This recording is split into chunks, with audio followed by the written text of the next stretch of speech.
Hello and welcome to Cathures Tours, the show that takes you on a walking tour of Scotland for the comfort of your own house. Today we're going to be talking about one of the most hated and feared pirates of the 18th century. So, hoist your colours, shiver your timbers and let's go.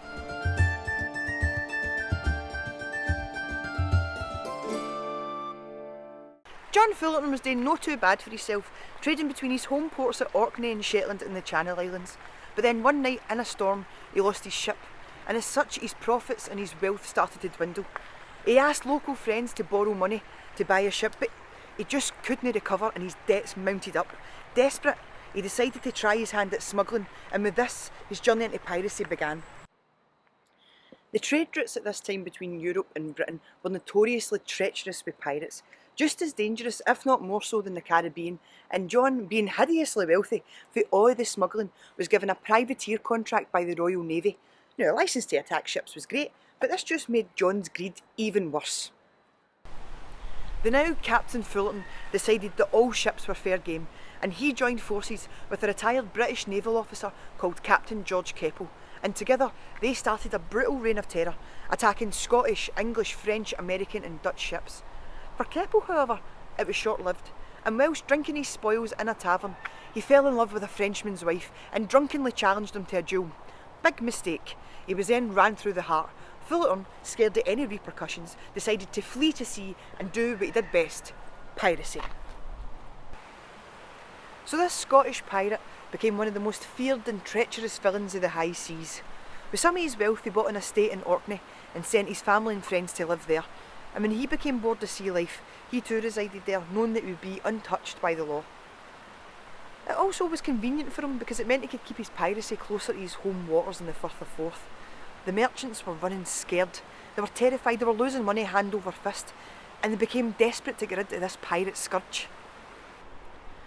Out in another day of piracy, Fullerton attacked the Scottish merchant vessel the Isabella, and after the warning shots were ignored by their brave Captain Jones, a battle commenced. Broadsides were fired and the battle raged for 2 hours until unfortunately the Isabella's mast was shot, leaving them crippled in the water. Swaggering in his victory, Fullerton boarded the vessel and faced up to Captain Jones. Enraged at Captain Jones for daring to fight back, Fullerton whipped out his pistol and shot Jones dead in front of his entire crew and his horrified wife Mary. Taking a wee moment to revel in his cruelty, Fullerton failed to notice that Mary had shoved off her captors, had grabbed a pistol and had put it right up to his temple. Looking him dead in the eyes, she fired.